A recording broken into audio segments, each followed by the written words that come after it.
Salut à tous! Ce soir, une vidéo un petit peu différente des analyses politiques qui ont été publiées lors du premier confinement l'année dernière. Je vous invite à faire un petit tour sur la chaîne pour les consulter si ça vous intéresse. Ce soir, on présente le jeu d'un petit studio indépendant qui s'appelle Spacebot, qui est anglais, et qui ont publié récemment un jeu qui s'appelle Dedeus pour la Game Boy. C'est original à l'époque de la Switch, hein. Une console à succès qui fonctionne bien, ils ont décidé de publier un jeu pour la Game Boy. Alors, la Game Boy Fat, que je possède dans ma collection,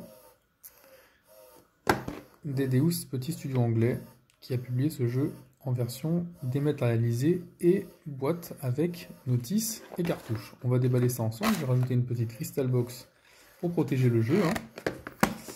À la réception, on va le déballer ensemble, je vais ouvrir la Crystal Box comme je peux. Et on va regarder ensemble le contenu de la boîte publiée par ce studio. Difficile avec une main, j'ai plus de support. Oh ouais.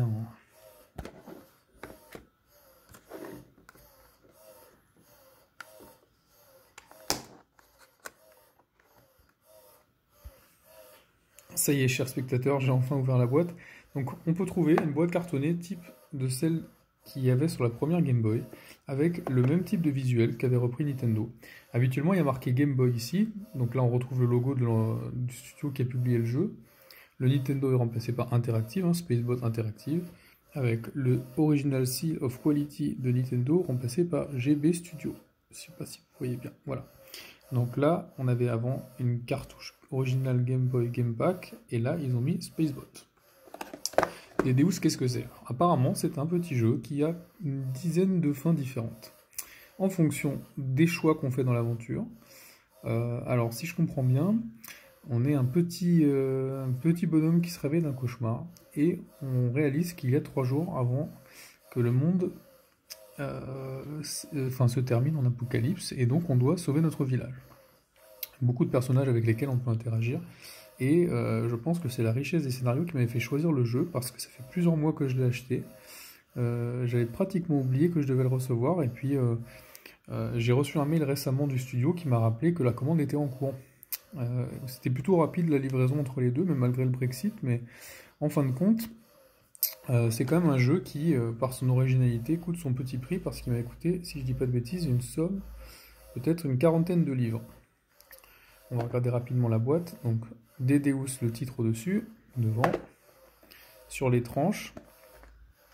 Alors, la qualité est plutôt bien, c'est plutôt glossy par rapport aux boîtes que faisait la Game Boy, qui était un peu moins brillante.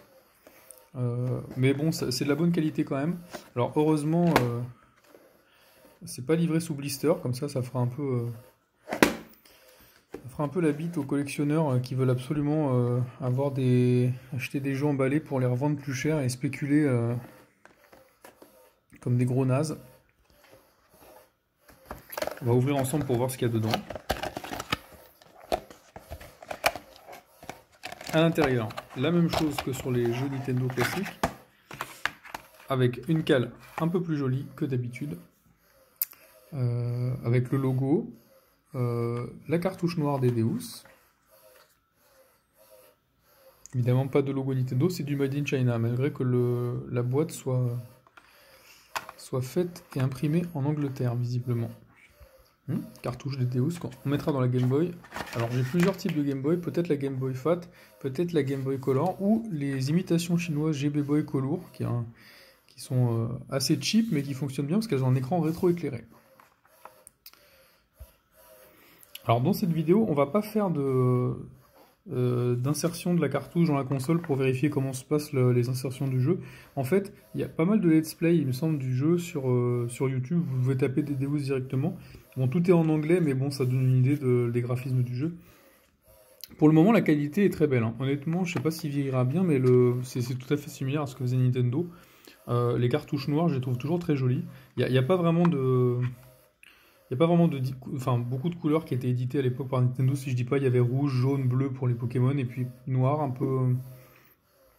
le noir, ça me rappelle surtout les jeux de Game Boy Color qui étaient compatibles avec la Game Boy Fat. Donc là, pour le coup, on est dans cette configuration-là. La notice, elle est très jolie, c'est le même format que ce qu'il y avait précédemment.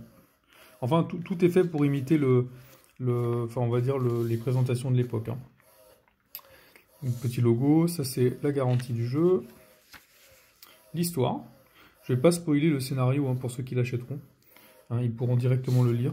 De toute façon, le scénario il est assez classique. Hein. Je pense que de toute façon, les 3 jours, ça me rappelle un petit peu le Majora's Mask, mais à mon avis, on n'est pas du tout dans on va dire, de cette catégorie d'univers. Ça doit être plutôt univers triste, effrayant, à voir. Bon, peut-être qu'il y a des similitudes. Écran d'accueil, hein, on n'en est plus là, hein, ça fait un moment qu'on joue. Hop.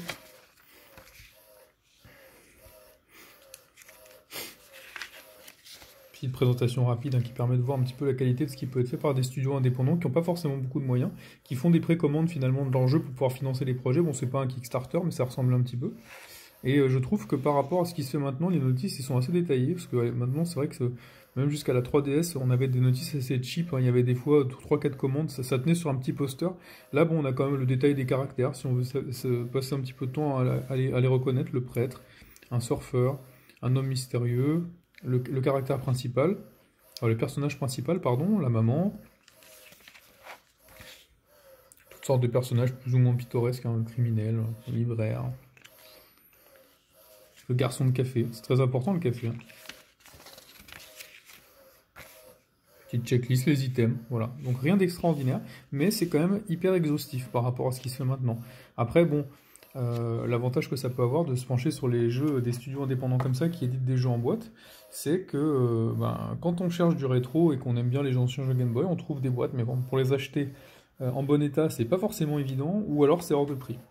Et on a toujours peur de les abîmer, c'est fragile. Là, c'est quelque chose qui vient de... C'est notre époque, c'est 2021, même si c'est pas un jeu de Switch ou de PS5, mais franchement, pour la qualité du produit, on a l'impression qu'on peut faire confiance à l'éditeur. Honnêtement, moi, je vais voir un petit peu ce qui est écrit sur la dernière page, et puis après, il faudra surtout l'essayer.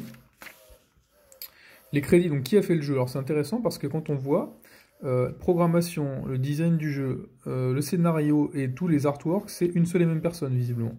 À moins que ce soit une équipe. Je pense que c'est plutôt une personne. Il y a un Stu Busby qui a fait apparemment les musiques et puis les bruits. Alors peut-être qu'il était avant dans les Blasting Balls, mais je l'ignore. Peut-être que c'est un transfuge. GB Studio, je ne sais pas ce que c'est, j'imagine que c'est le logiciel ou l'environnement de développement. Et la distribution, Spacebot, hein, le studio en question. Alors, des remerciements, Amy Cohen, Amy Jane, Brian Sogg, je ne sais pas qui c'est, peut-être que c'est des mécènes ou bien peut-être que c'est les personnes qui ont prêté leurs photos pour créer ces personnages. Voilà. À tenter, on va regarder ce qui restait avant. Alors je crois que c'est un petit poster avec... ça c'est très sympa pour les gens qui aiment bien les goodies qui vont avec des jeux. Deus, A Game from Isma, avec un artwork relativement chouette. Il y a pas mal de têtes de mort, ceux qui n'aiment pas les têtes de mort, bah, du coup c'est dommage, en même temps on n'achète pas des Deus dans ce cas-là. Et la carte du jeu détaillée avec chaque petit écran de la Game Boy. Alors ça ressemble franchement à Link's Awakening, hein, quand on regarde les graphismes. Ceux qui ont joué à Link's Awakening, ils vont s'y retrouver. Peut-être il y a un peu de Mystic Quest dedans. Moi, je pense qu'il doit y avoir aussi des... Ça me fait penser un peu à Pokémon aussi à l'époque. Les premiers Pokémon. Franchement, je pense que ça peut être un bon jeu. Je sais pas s'il a une bonne durée de vie. À voir. Honnêtement, il faut regarder sur les Let's Play. Mais je jouerai avec plaisir. Sûrement sur un écran rétroéclairé parce qu'en 2021, les écrans gris, ça fait vraiment mal, quoi. Surtout le soir. Pour ceux que ça peut intéresser, Spacebot, ils ont sorti d'autres jeux. Ils en avaient fait un, c'était que j'avais loupé. C'était Dragonborn, qui avait été sorti en boîte. Et ça avait eu tellement de succès qu'il avait traduit en français. Sur la demande des joueurs qui avaient précommandé le jeu. Donc bon, évidemment c'est en rupture de stock, hein, on peut toujours acheter les ROM, mais jouer sur des PC et des jeux Game Boy, bon ça m'intéresse pas trop. J'espère que ce déballage vous a intéressé, hein.